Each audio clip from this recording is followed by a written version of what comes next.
All right, everybody, welcome back. You are listening to the Minding Mind podcast, where we live life with ease, connection, and permission to just be. I'm your host, Evelyn LeVasseur, and welcome back to another episode. Today, I get to sit down with my friend, Hannah McKitrick, to talk all about, get ready for this, guys, cooking, the gateway drug to intuition. And I cannot wait for you to hear more. But before we get started, let me introduce my friend here. Hannah is an alchemist culinary healer who's paving a new way of health that ditches the diet and instead combines energy with food to bring more lightness into your entire being, physically, emotionally, and spiritually. She studied culinary school in Italy, Eastern medicine at the Academy of Healing Nutrition, and even healed her own gut of Crohn's disease through food.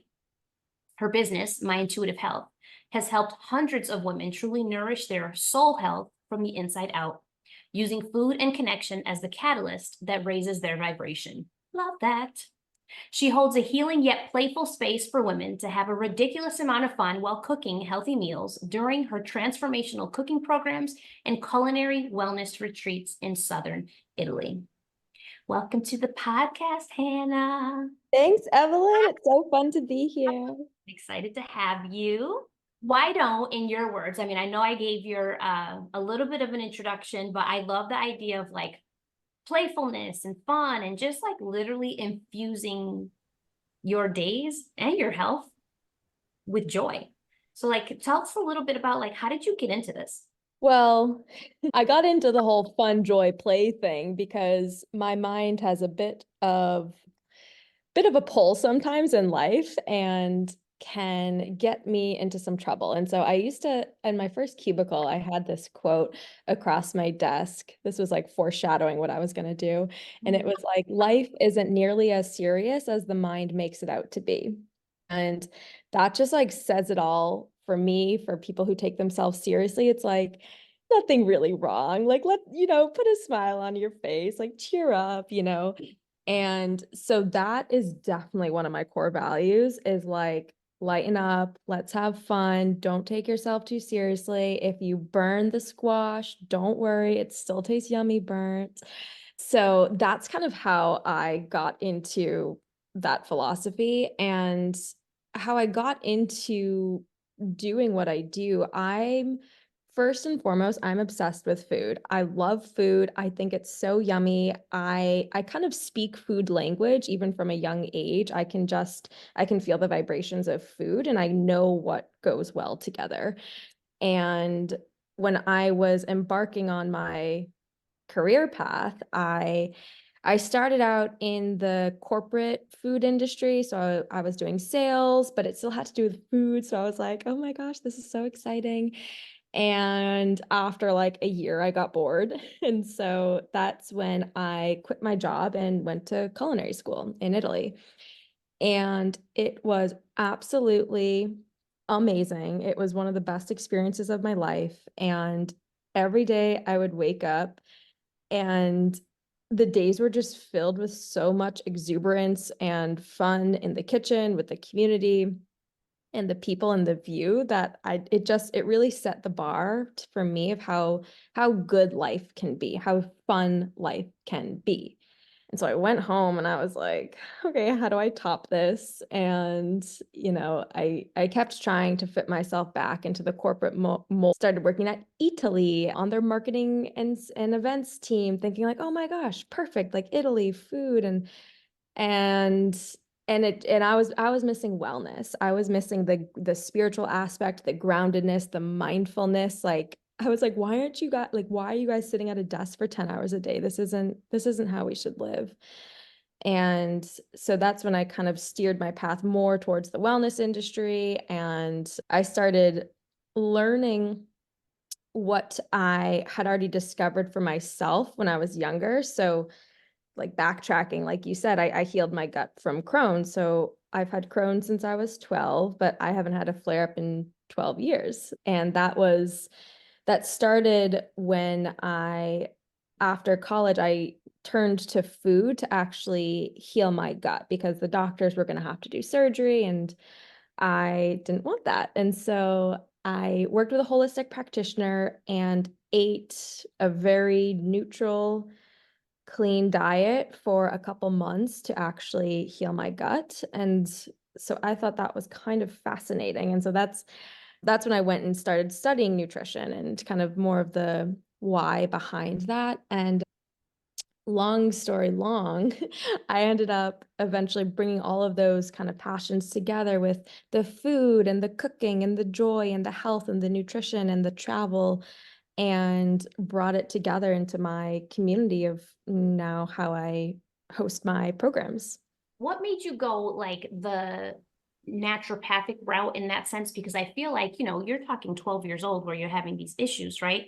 And it's so easy for us, especially being in like Western culture, to just listen to the doctor, hear what they have to say. You have this issue, either we repair it this way or we give you medication this way. We don't tend to have conversations around like how we're feeding ourselves around like. Yeah, it's so fascinating because so from 12 to 19, I was on the doctor's path, and I was totally in survival mode. I was not doing holistic nutrition. I was like, give me chicken fingers and fries. I don't want to look at any of you doctors. I don't want to hear any. I was a very rebellious patient, I guess you could say.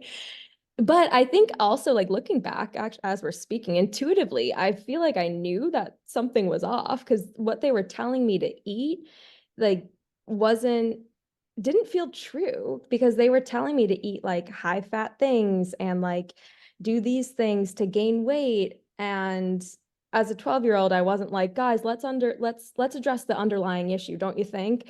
But I think now looking back, no wonder I was so resistant because they were trying to mask the symptoms and instead of actually getting to the root of it. And so I did that for what's that, 7 years. And then when I was 19 is when I had this huge flare up. And my mom was the one who had seen this guy speak before, and she had kind of had it in the back of her head, but didn't want to be pushy. So she just had offered it gently maybe like a year ago, and I declined because I didn't want to change my diet, right? Like who does? That's a commitment.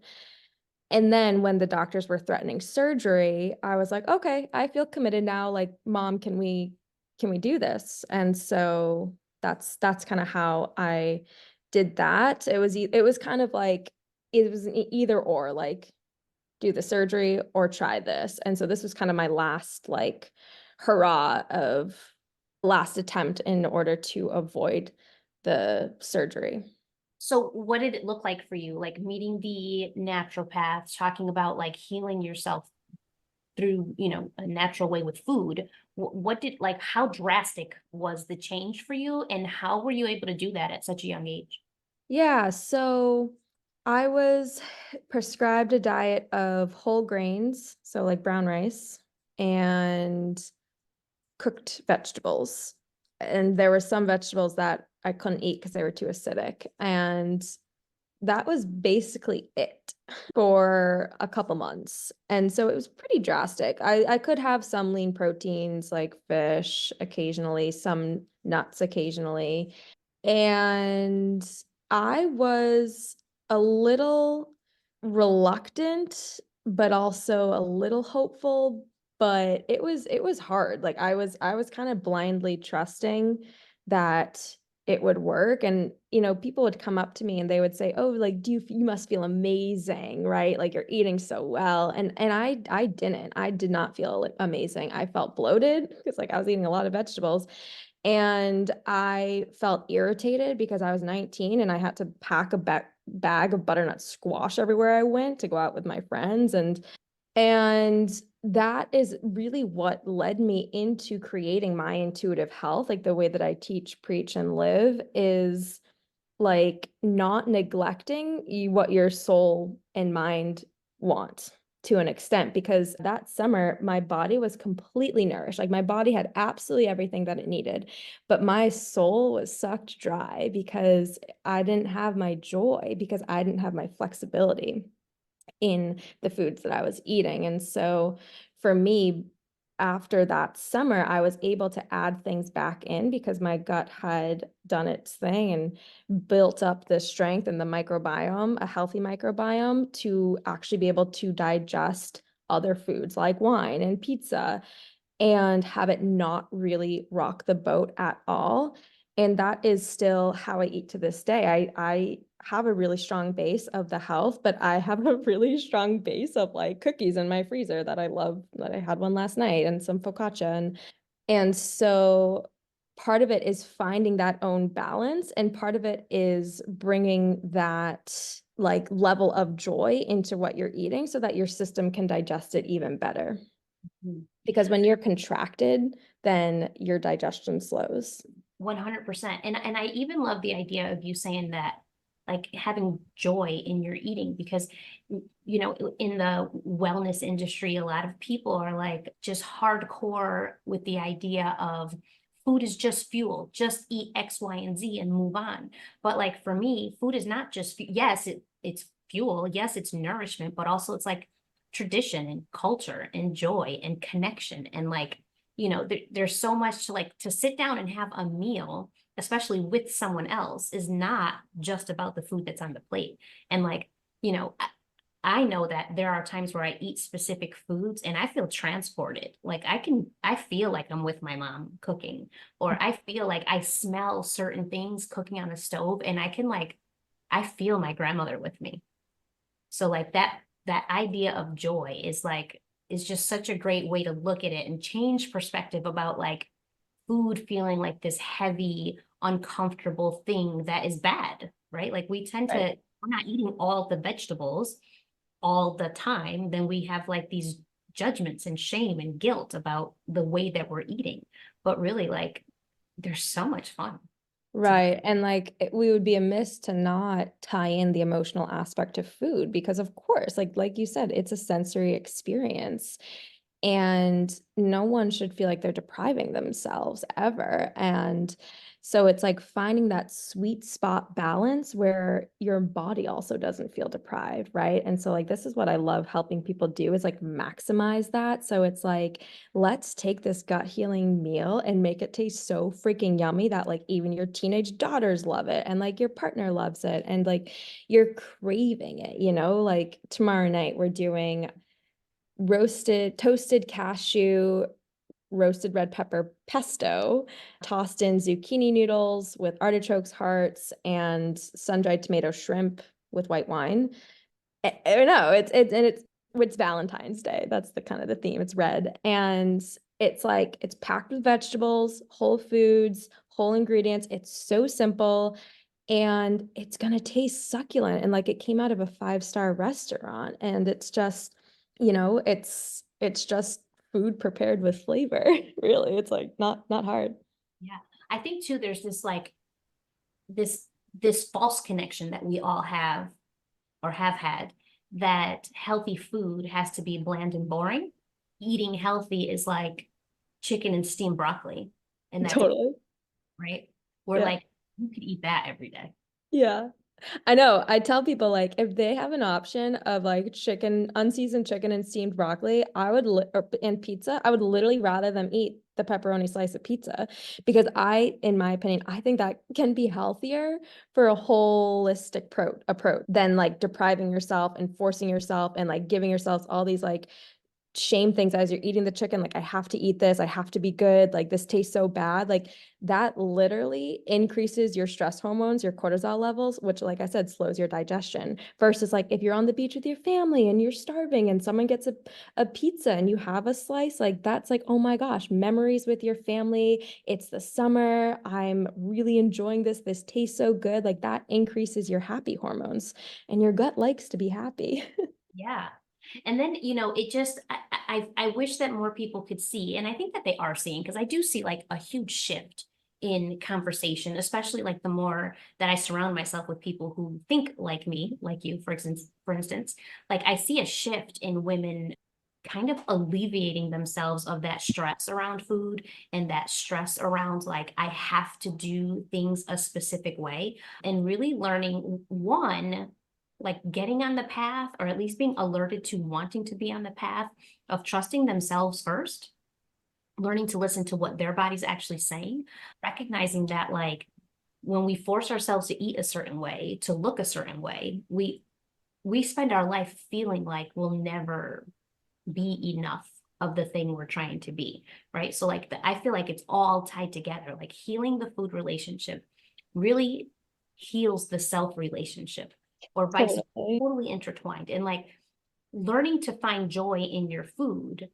also is like a reminder to just infuse joy into your whole day. Like, why would we work so hard for this life that we create to not be able to love it?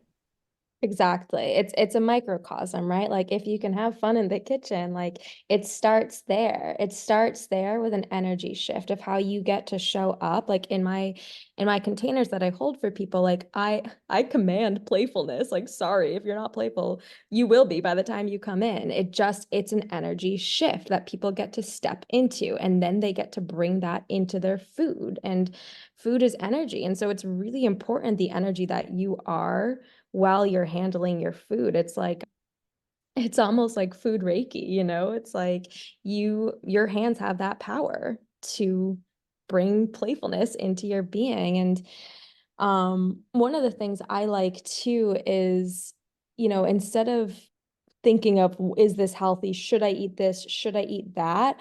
I really like thinking of food in terms of, and this is a little woo, but that's me. So, like, in terms of vibration and energy. And so, when you're in the morning thinking of what you want to eat, some people can like get a gut knowing and they just know.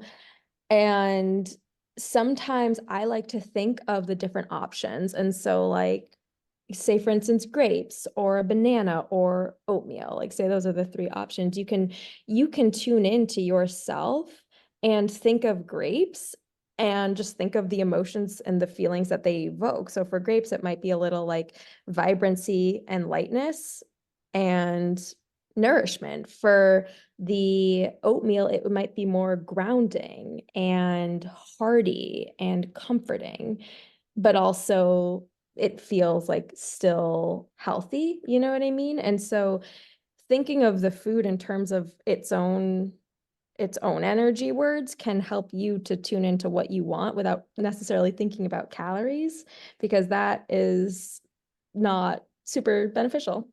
Exactly, exactly. And I love like I usually start out by let me go back for a second. I was a chronic dieter for the longest time. For the longest time. And I lived my life on so many rules. Like you have to have just, I don't know, boiled eggs, some veggies or some blueberries, and that's that. So I will literally wake up now and instead of ever thinking about what I should have, I kind of pause and like, what are you even in the mood for?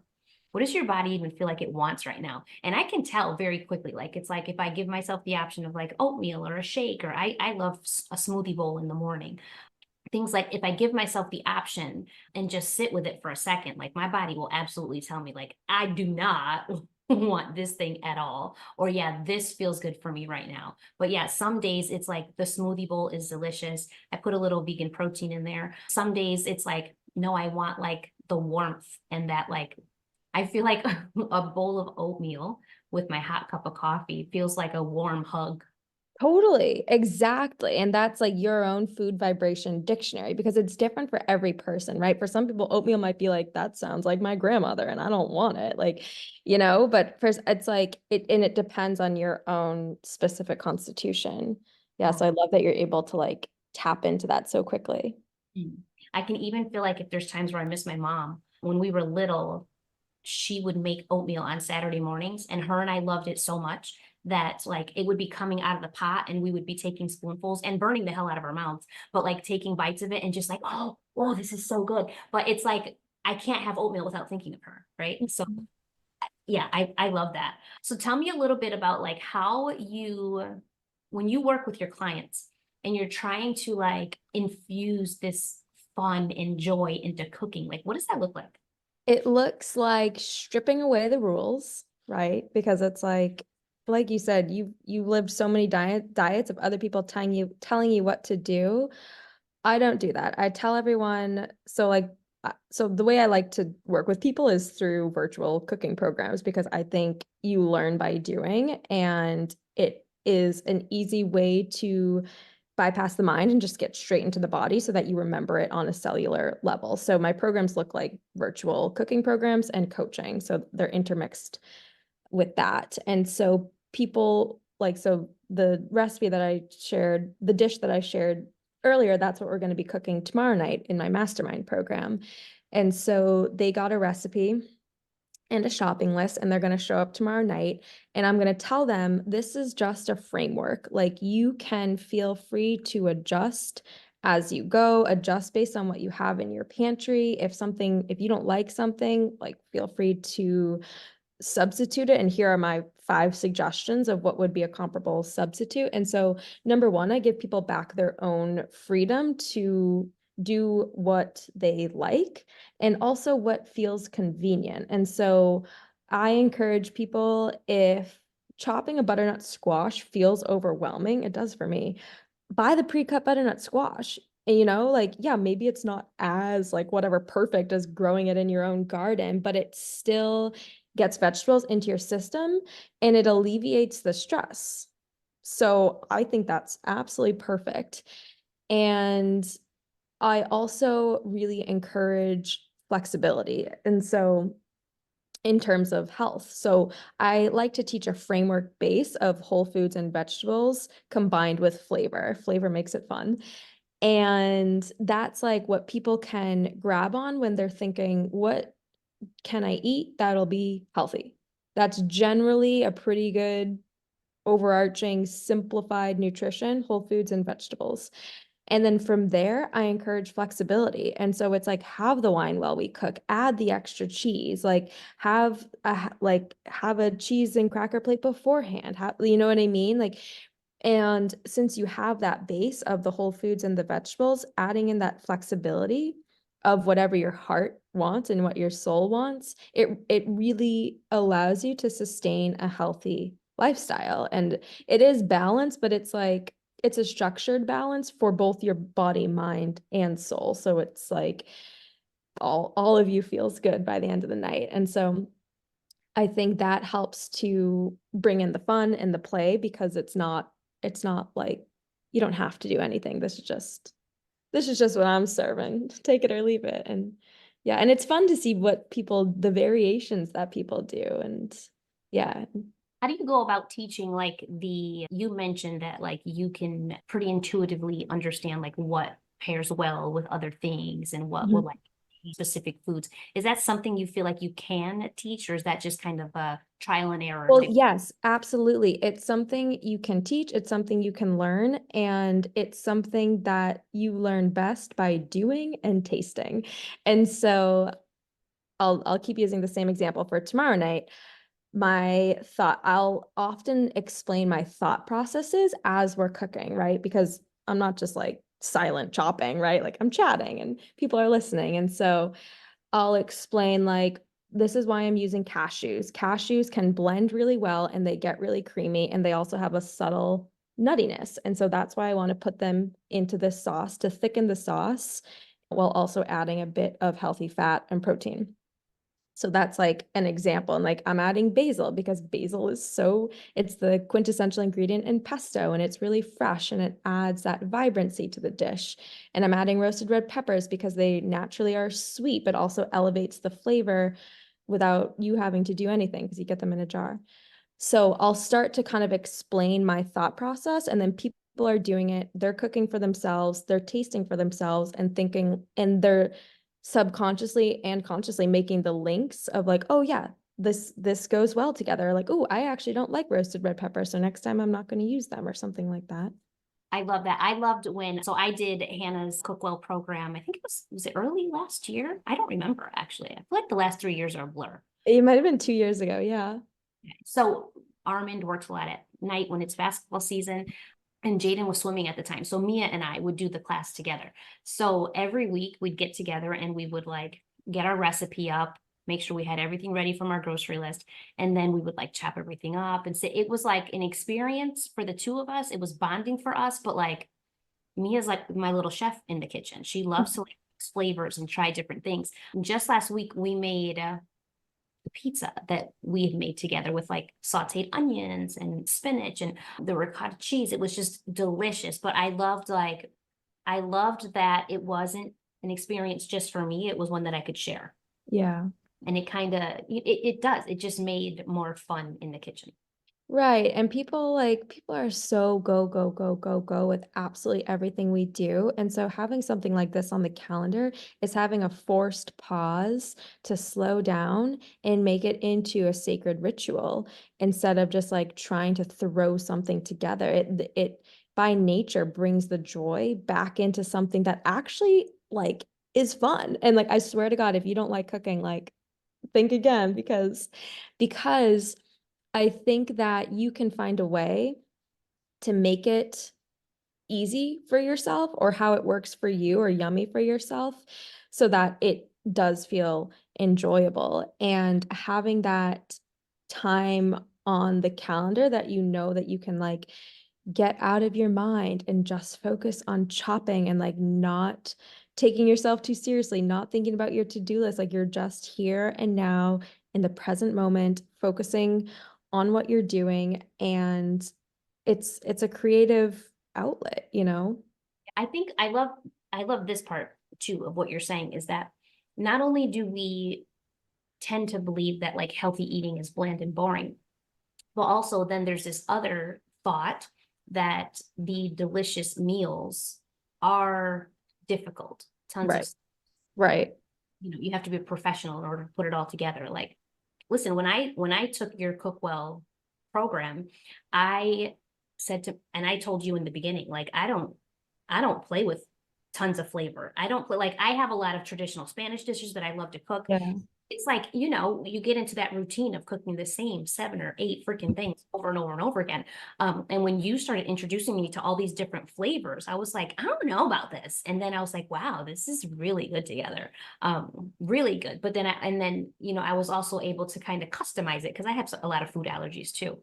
But it just like alleviated that feeling of, I know that healthy eating doesn't have to be bland, but I also learned that like delicious meals that feel like just very rich. They feel very rich, but they happened like with ease. Ease. I think, okay, so 2 years ago, then Mia was 9 at the time. So cooking with my 9-year-old daughter was like simple. And the majority of the time, like I was cutting stuff up and she was doing a lot of the cooking. So delicious, but simple enough, for my 9-year-old to, Exactly. Exactly. Yeah. I loved it. So like, how do you feel like you get people to kind of buy in to the idea that like food is fun and, you know, it doesn't have to be boring, bland, difficult, or even like this stress. There's memes all over the place of like, nobody told me adulting was figuring out what the hell to eat every day the rest of my life, right? Like, how do you kind of bypass that thinking and invite them to say like, this can actually be really good for me? Yeah. So it is, I don't convince anyone anything. I'm not available for that, but they get to experience it.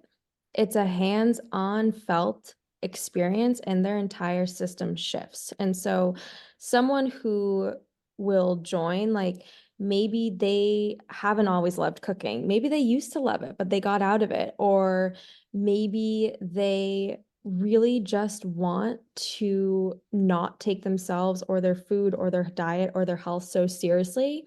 And they have a feeling that there's another way of being.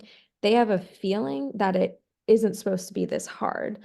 And so those type of people commit to it and then they get to experience it. And so I don't think I've I don't think I've ever had someone do a class with me and not shift their energy into having fun and into being playful because it's just that powerful, it's both the space I hold, but it's also what other people allow themselves to entrain to and step into. And by someone committing to it, they are committing to another way of being. And so they get to show up in a different way and they get to create a new experience for themselves that rewires the way that it used to be done for them in whatever way that might look. And so I'd say for people doing it, it's like once they taste their food, they're like, holy shit, this is so good, like every time. And it's like, yeah, part of it is like,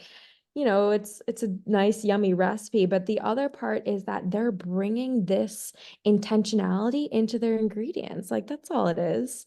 With a little intention and care and thought into the ingredients, like it doesn't have to be complicated. And so I think when they get to have that full sensory experience, it's yeah, there's no convincing. Yeah, and I think also there's what you're talking about is a lot of like the work that I do as well when we're talking about just wellness as a whole. Like when you start to do anything that shifts the way you care for yourself, you're literally sending signals to yourself consistently of your worthiness and your value. And the just the idea that I am worthy of the time and energy it takes to cook a simple meal with my family. And when you start to feel that for yourself, like you can't help but put that out too. Like the more that I take care of me mentally and emotionally, the more I show up for my family differently. Like I am a different woman because I love myself, but also that translates into me being a different wife and a mom. Like Totally. I'm supposed to be for the people that I love the most because I deem myself value of the energy it takes to care for myself. So when you are, not only just mental and emotional wellness, but now taking that energy and bringing it into your home, you're shifting the energy in your home. You're shifting the relationships. You're shifting the connections. You're shifting like the conversations. You're shifting your own traditions. You're like literally reshaping your reality from the inside out. Absolutely. It's an elevation for sure. People get to step in and elevate their frequency. And the thing is, it's like healthy eating and well-being, that's an innate truth for us all. That inevitably equals more alignment. And I just help people create the path of least resistance in obtaining that. And so when they're in their alignment like that, that radiates out. That joy radiates out because like that there's a congruence with how they want to show up and how they are showing up. And people can feel that. Yeah. That's the thing is that I was just talking to someone about this on a separate podcast where I was saying like every time you do things that go against like your own core values, Mhm. your body feels that betrayal. Yeah. That's why it feels like that's why you feel discomfort. That's why you feel like insecurity. That's how you feel like limiting beliefs and even self like disgust at sometimes. That's because you're living like in complete misalignment to what you actually value. And it's like finding that middle ground, finding that agreement, right? Is like when you just start to feel ease in your day and ease in your decision making and Absolutely. just Yeah. like peace. Like I really am excited to just be. That's just it's like a simple reality. I love. Yeah. I tell people like it gets to be easy and it has to be fun. Yeah, 100%. I love it. I love that you get to like change women's lives and energy from the kitchen. From the inside out, baby. Love it. One shop at a time. Yeah, it's fun. It's really fun. I really, really love it. So Yeah. can you tell us a little bit about like what it looks like for your retreats and are your retreats exclusive to your mastermind?